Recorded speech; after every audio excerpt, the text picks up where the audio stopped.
Good morning, everyone. This is Dan Robbins. I'm talking about residential listing training. Um, I'm just going to jump right in here. I use a two-appointment system. My first appointment is to gather information, and then I put a plan together based upon that information, and then I present that information at the second appointment, where I'm likely going to sign paperwork at that point. Now, just because I use a two appointment presentation doesn't mean that I'm not prepared. I have everything I need just in case. Sometimes you run into those sellers that are like, I need to get going right now. Like, let's go. Like, maybe it's a referral or maybe someone has used in the past and their situation might be time sensitive. So you want to be prepared to move quickly, but expect that it'll take two appointments or maybe even more to get them on the same page with you. So before you plan, prepare. Never walk into a listing appointment without knowing the neighborhood inventory code. You should have this memorized. You should know what the average price per square foot is in the neighborhood, what the days on market is in that neighborhood. You should do this before you go to the house. And then you should also have like general information about the general marketplace. Like what's the national news saying, because that's what everybody's reading. And then how does their marketplace differ from what the national news is? Be aware, not just national news, but local news. I have an app for national and local news. Local news is important because it'll tell you, oh, they're doing work to the dam in Marsh Creek, or they're doing road work to 202 North, and there's going to be traffic at such and such a time. Having those details about what's happening in your community by way of local news is very, very important. It shows that you're in tune and in touch with more than just the real estate market. But those things also can affect what's happening in the real estate market, and sometimes very severely. A good example for me is that recently they put a slip ramp off of the Pennsylvania Turnpike, which shortened the driving time from a western town called Morgantown to Malvern, which is a high population density and a high workforce area. So that driving time went from like 45 minutes to 30 minutes. So all of a sudden, people could live 30 minutes away from work and buy housing where it's more affordable. It's a big deal in real estate, right? Transit drives growth, and that's a big deal. So just an example of that.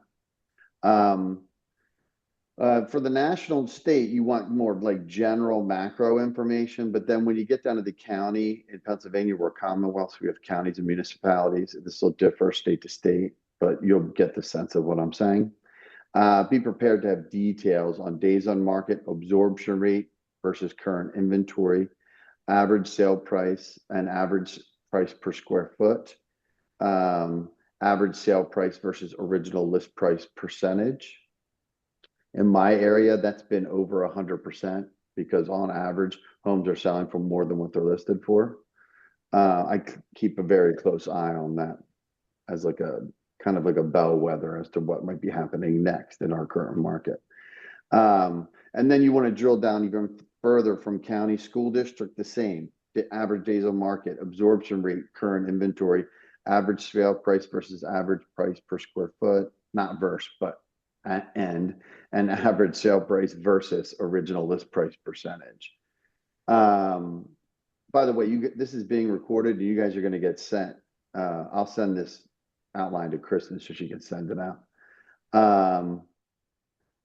And then a municipality, same as county, neighborhood, same as county, but be prepared for the owner to know details you don't in the neighborhood. They'll know a lot of times, what marriages aren't working out, like what's happening. They're going to know information about their neighbors that oftentimes you won't have, and you might get thrown information that just be prepared for that. And it could affect things depending on what that information is. So this is all in preparation of the first appointment, right? So you're gathering, especially in the neighborhood, because you might offhand know your county, your municipality, and your school district information, But not very often, unless you worked in that neighborhood recently, are you going to have recent up-to-date, you know, detailed information about a given neighborhood. But that will separate you. Okay,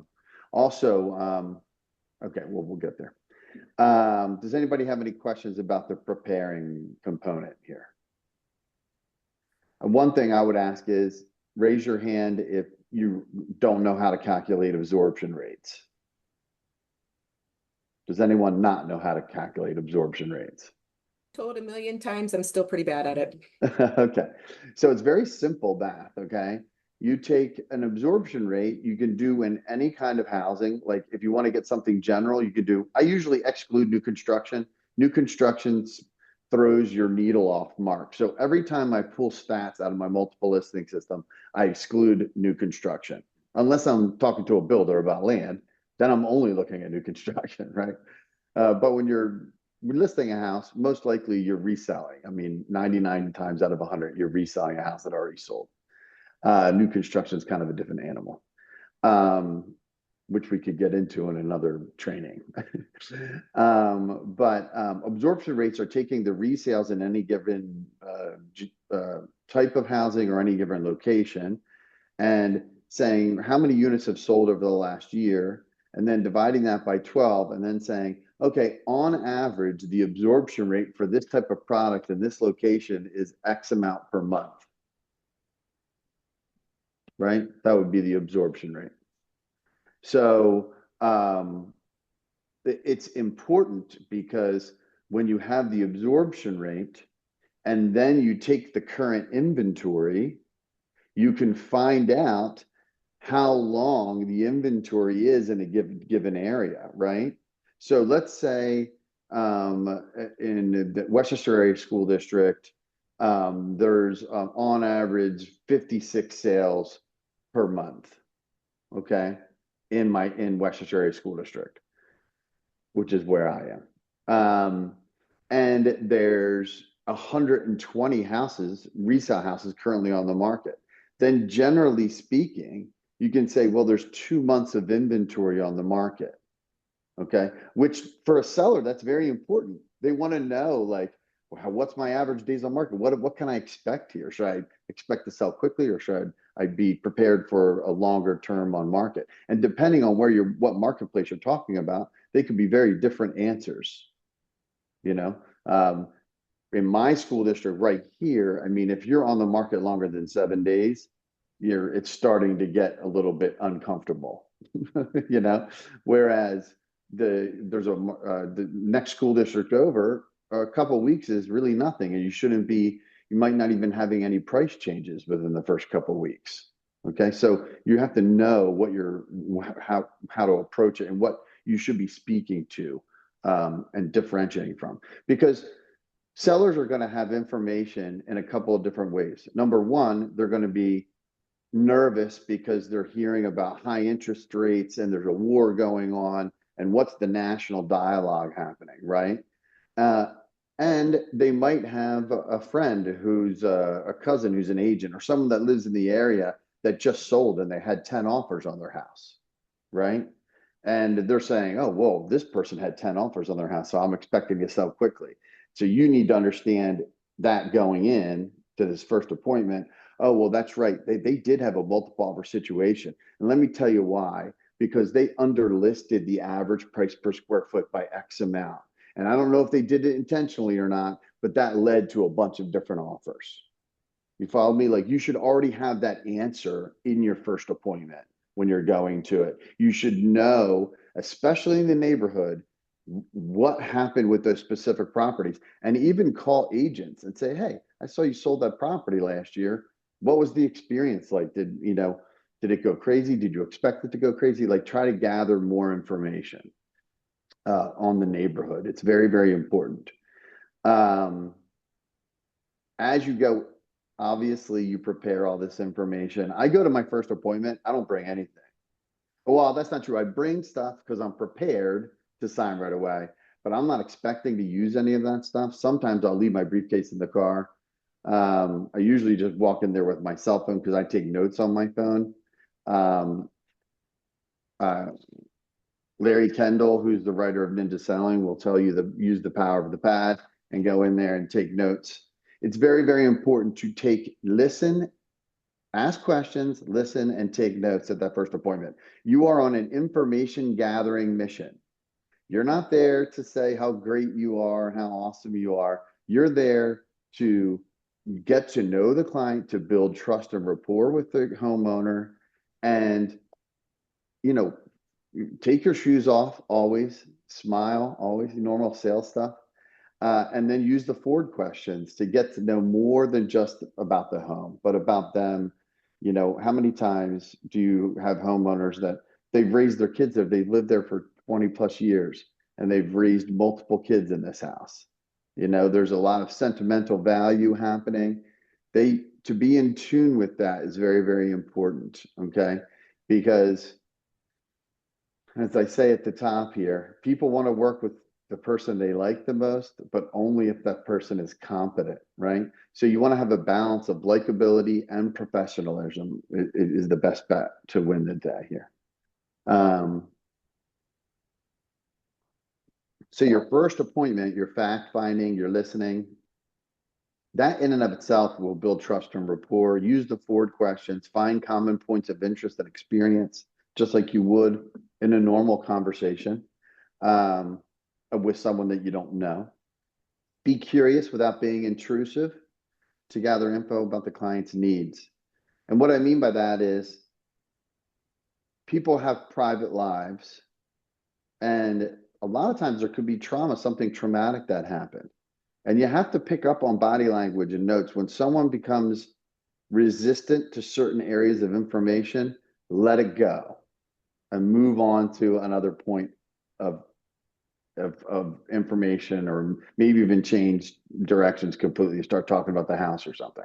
That's happened to me several times and happens regularly, actually. A lot of people have a lot of things that happen in their life, especially if you're dealing with death or divorce. I remember in 2010 in our county, 75% of all transactions were the result from death, debt, or divorce, because it was in the Great Recession and there was a lot of like negative things happening. And those negative things made up 75% of what we were doing in real estate. What are the seller's biggest concerns about moving? The two biggest concerns I always run into is they're worried about overlisting and extended days on market. And they're worried about underlisting, and then a bunch of offers coming in, and then it leads to money being left on the table. These are the two biggest concerns for every seller. Okay. Now there are other concerns that you need to be listening to. Okay. Identify motivation, must sell versus want to sell. Oh, well, we want to live in this neighborhood over here because we have friends over there. A lot of the big one I get is downsizers, and they're like, we need a place with a pool because we have to have we're competing for our grandkids' affections here. The other grandparents have a place down the shore. I had one client, parents tell me, and they wanted a place for their grandkids to have a pool and kind of like something that would draw them in, you know? So listen to the seller's motivations. I went in with a big listing presentation, and this is why I do 2 steps now, but many years ago. It was a referral from a client. She was an elderly woman. She lived there by herself in a single family detached. She lived there for a long time. And I went in there guns blazing with this whole presentation of how I was going to get the highest and best dollar for her house. Left, I didn't hear from her for a little bit, and then it listed with someone else for much less than I would have recommended. Like, she just wanted to get out of that house. And I never let her tell me that. I never let her give me the information I needed in order to win the day on that sale. You know, instead, I was so focused on all the great things I was going to say. You know, ask questions, listen, find out what their needs are, find out what the most important things are to them are, and then leave with all this information and all the information about the house and put a plan together and come back. Much like, well, Dave Conord has a similar method for recruiting and growing your organization, which separate topic. Okay. Decision makers, are all the owners on the same page? That happens a lot of times with couples. One couple might not be very interested in selling, but one couple is, so you kind of have to work your way through that situation. Financial position, are they also buying a home? Do they need to sell to buy? If a client needs to sell to buy, or if they're going to buy and then sell, one way or the other, if you're going to get two transactions out of it, I automatically put them in what I call my friends and family program, which saves them on fees, and I'll do a little discount in commissions because I'm getting two sales out of one. Everybody has their own certain thing, but that's what I do. Gather information about the home. How long have they lived there? What improvements have they made since they purchased it? You know, if someone bought in 2022 and they're selling in 2026 and they've been there 4 years and they're asking $150,000 more than what they bought it for, you know, there has been some appreciation between then and now, but also you're going to have to justify that to the marketplace. And you're going to be taking this information and putting it into a CMA. So if they put a brand new kitchen in, a brand new bath, if it has a new hot water heater, new roof, new windows, whatever they did, you need to gather that information at this first meeting. That's going to, first of all, it's going to teach you about the house. Second of all, the client wants to tell you what they've done to the house. This is a way to build rapport. They want you to know everything there is to know about their house. And you should be taking copious notes along the way, because all of that's going to feed into your marketing and your plan between appointments. Are there red flags to be concerned about? In our area, stucco can be a huge issue, septic, any kind of water penetration. I always say the hardest thing to sell in the world is a question mark, especially for big ticket items. The bigger the question mark, the harder it is to sell, right? Stucco questions, that could be a $200,000 issue in my area.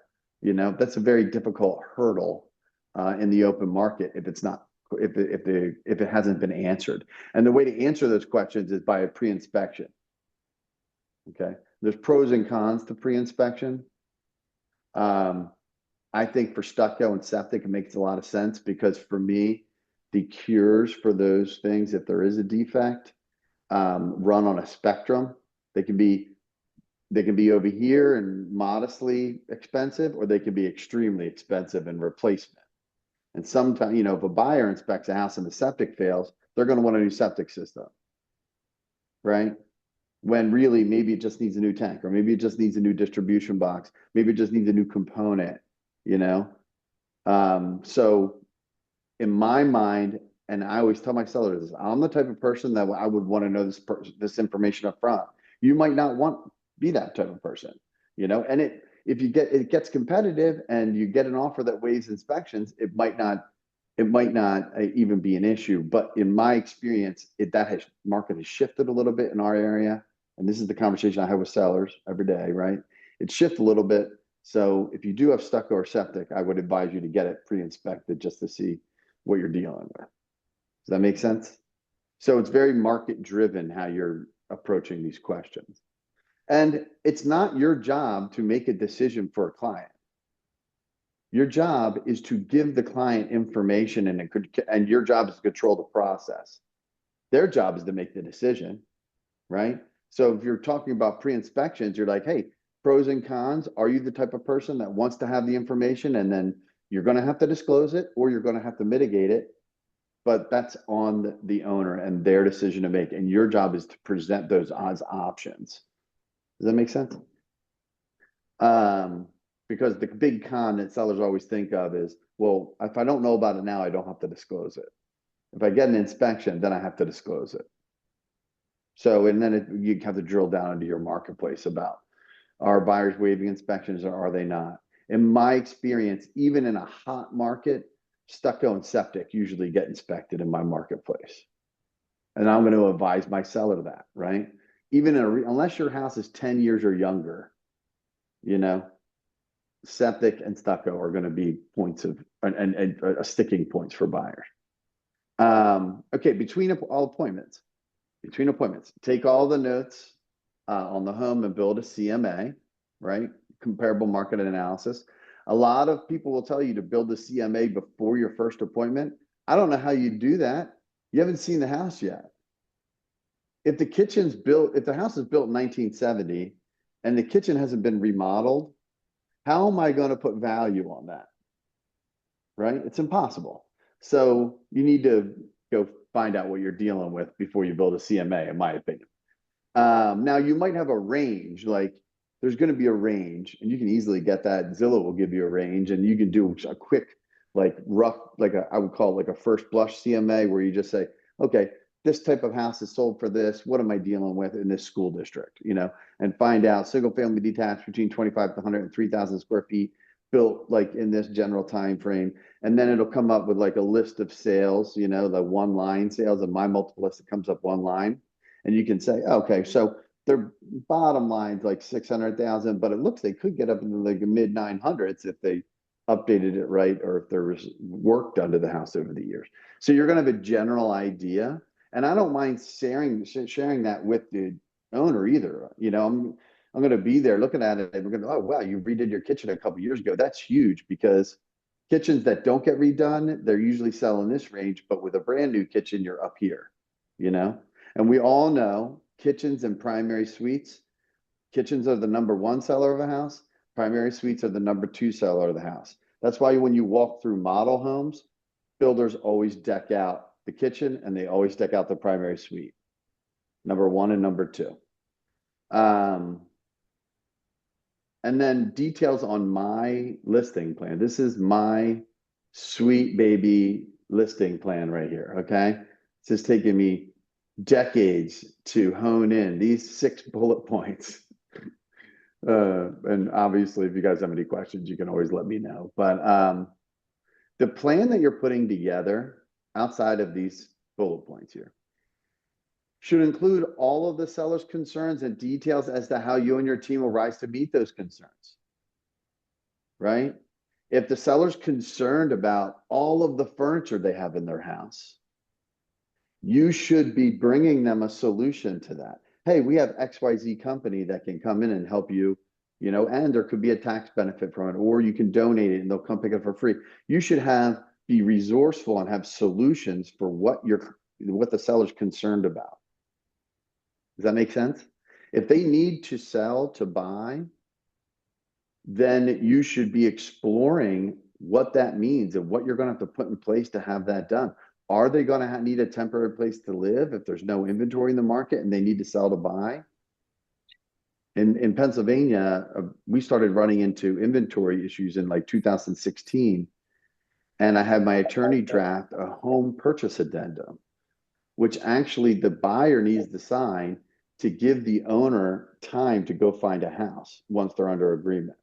It's like the inverse of a home sale and settlement contingency, but it works in reverse. Anyway, these are things you need to consider as you're listening to the concerns, taking copious notes, and then creating your plan to meet those concerns, along with your marketing plan, right? And my typical listing marketing plan, I use a pro stager.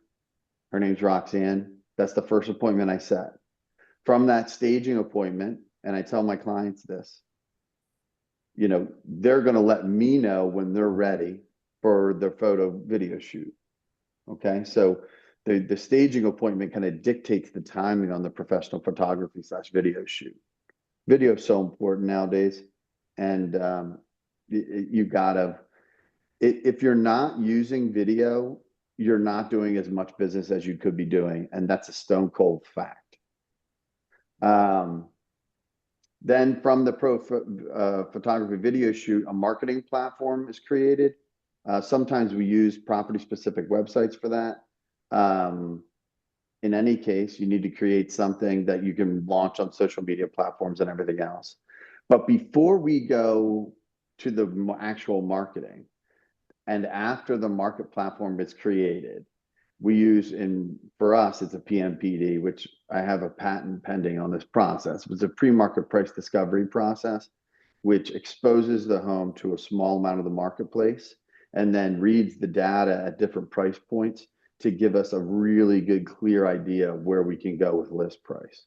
And then coming soon, and then once we establish a list price, and then active to open house. The open house for me, and how we do it, is we do the PMPD coming soon, all leading up to the first open house. And that first open house, I only do a 2-hour open house. I don't do a 3 or 4 hour. I do a 2-hour open house, usually Saturday from 12 to 2.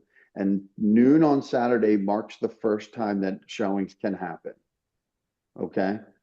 There's a reason I do everything I do and all of this, and there's a method and reason behind it. The reason is because that open house, it's not just about the buyer having opportunity to come see the house. I want as many buyers at the same No, time in that no, open house as possible. stay. Does that make sense? Because No, I want to raise the level of pressure on the buyer in that 2-hour window. This is our highest and best chance right there to get multiple offers. If we go through that first weekend and don't have multiple offers by Monday, Tuesday, latest Wednesday, then I'm having a conversation with the seller saying, okay, that was our goal. Our goal was to try to get multiple offers. And usually in this marketplace where I am, we achieve that. Sometimes we don't. I just had a listing where I said, if we list at 695, we should get multiple offers. We went to 695. It was kind of an odd house, had a first floor primary and then 3 bedrooms and a full bath upstairs. And it was kind of compartmentalized on the outside, inside, because it was an older home that had been converted, but it had some great things about it. It had a beautiful pool and other things. Everything told me, price per square foot, everything, that 695 was going to generate multiple offers. Well, don't you know, we got through our first weekend and nothing happened.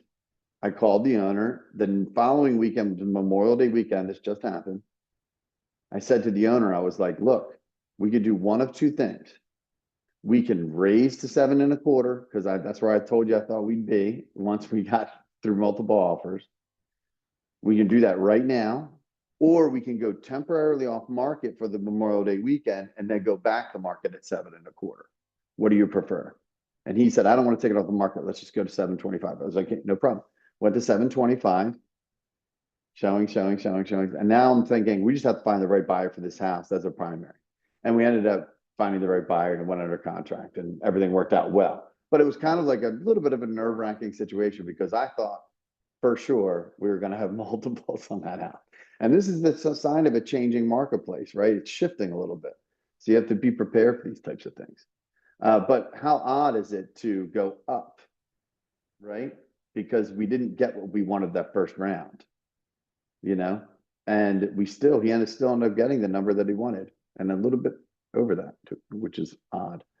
So pro staging appointment, pro photography, video shoot, marketing platform creation, PMPD, coming soon, active to open house. This is the plan you're putting together, right?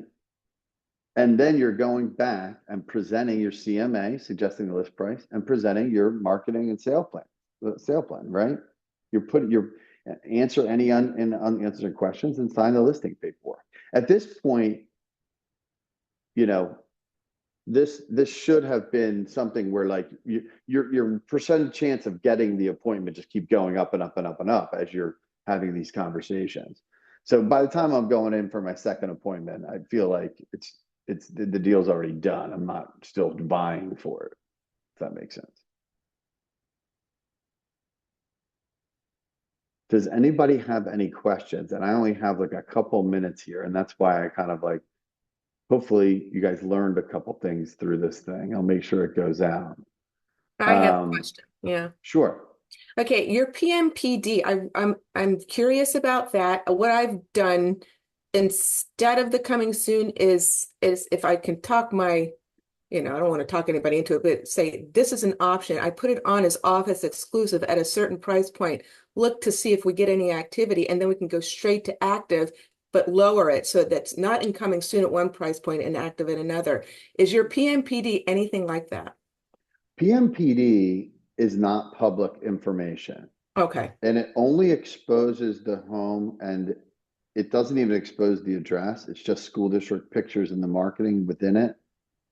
It exposes it to a small percentage of it's something we created. It's software we created. And the story of how I got there goes back to 2014. I could do a whole training on just the PMPD, and I likely will, because this is going to become a tool that me and my office start using. We just finished the software within the last couple of months, but I've been using the idea of it for many, many years.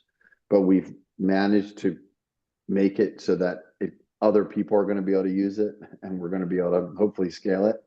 But it's something that I'm going to be introducing to me and my team. And the FYR community is an extension of my team. So everyone in the FYR community will have access to the PMPD. Sweet. It's a way to expose the listing with no address Mhm. to a small portion of the marketplace, like I would say 10 to 15% or less of the marketplace. And you can actually change the list price within it because it's not permanent. It goes away once it's done. It's just an information gathering tool. Now, it does have a byproduct of sometimes being lead generational by its nature. So there's that component to it as well. But the main component of this is a tool to differentiate your listing service from other people's listing service. Nice. When I get to that stop, that's a hard stop. Sellers don't know what I'm talking. No one knows what I'm talking about because I invented it, right? So it's something that's completely different. It has nothing to do with marketing, all about price discovery. It also takes you and the seller and puts you, instead of you and the seller being like this over where should we list your price, right? Because sellers typically think their house is more valuable than it actually is, right? So there's this general tension between a listing agent slash broker and the seller, right?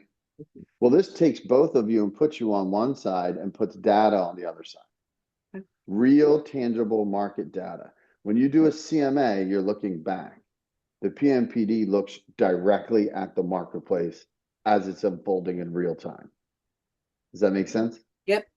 Thank Okay, you. no problem.